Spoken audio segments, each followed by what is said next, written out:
Time now for your forewarned weather with Cedric Haynes.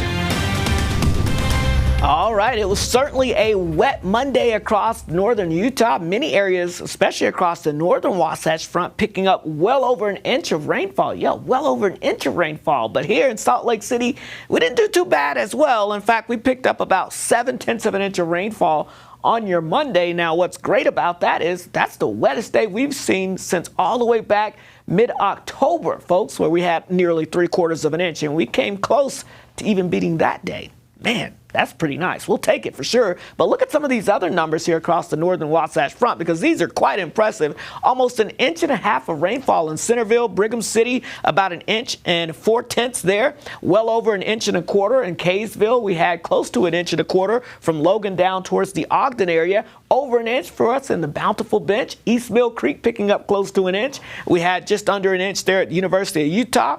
Over 1/2 inch in Morgan, and Orem picking up over 4/10. And again, those were preliminary numbers from last night. We'll add to those numbers as we went throughout the overnight hours. I'll get those new numbers as we go throughout this morning to update that for you. So quite the wet weather maker across northern Utah. Look at this. Live view, Cache Valley in the Logan area as the sun comes up to a fresh coat of snow. Yeah, we had those snow levels dipping down to portions of the valley floors up towards Cache Valley last night. Radar this morning showing us things are calming down as we are drying things out along the I-15 corridor. A couple of snow showers still left over to portions of the Wasatch Back. So if you're traveling along 84 or heading up 80 up towards southwest Wyoming, or over on 89 over towards Park City back towards the Canvas area, you will run into a few snowflakes still coming down, but things are slowly improving.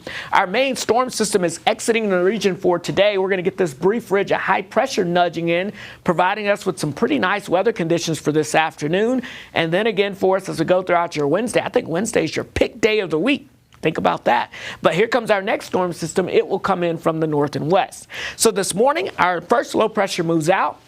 This lovely ridge of high pressure builds in, giving us this nice weather for your Tuesday afternoon and your Wednesday. Please enjoy it, because look at this. Here comes the next storm system moving in as we get towards your Thursday into Friday. And this one will come in from the north and west, tap into a little colder air. So we could be dealing with more of a wintry mix across the state as we get into your Thursday and Friday. Here's how it plays out on Futurecast. Again, we've got the snow quickly coming to an end this morning. High pressure builds in for the rest of the day. A mixture of sun and clouds. Should be a beautiful afternoon out there across the region. And then as we go into your Wednesday, pretty much beautiful start to finish with those mild temperatures. But it's ahead of our next storm system, which drops in here with some valley rain starting late Wednesday night.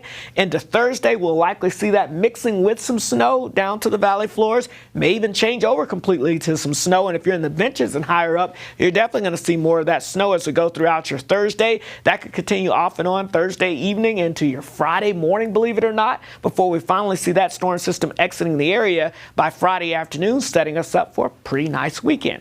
So I'm not going to put the numbers on the snowfall map just yet, just because still working out some new data coming in and trying to fine tune the details of this system.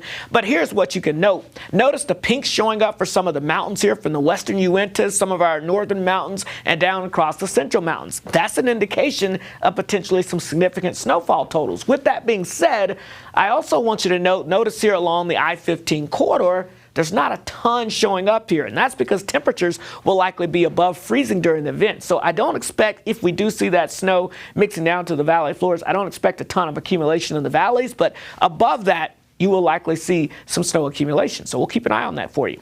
St. George, low 70s for us on our Tuesday, mid 70s Wednesday. We'll see that chance of a few isolated showers as we fall all the way back to the 50s for your Thursday and Friday.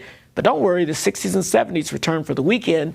The Wasatch Front, we're drying out with low 50s for your Tuesday, mid 60s expected for your Wednesday with that mixture of sun and clouds. Then we're tracking rain and snow chances Thursday into Friday. Again, we'll continue to fine-tune that forecast. Otherwise, the weekend, we start to see improving conditions with highs back in the 50s. All right, let's get a check on your traffic out there this morning. As you'll be able to see here, if you're getting ready to make your way out for your morning commute here, this is at I-15 northbound at 4600 South.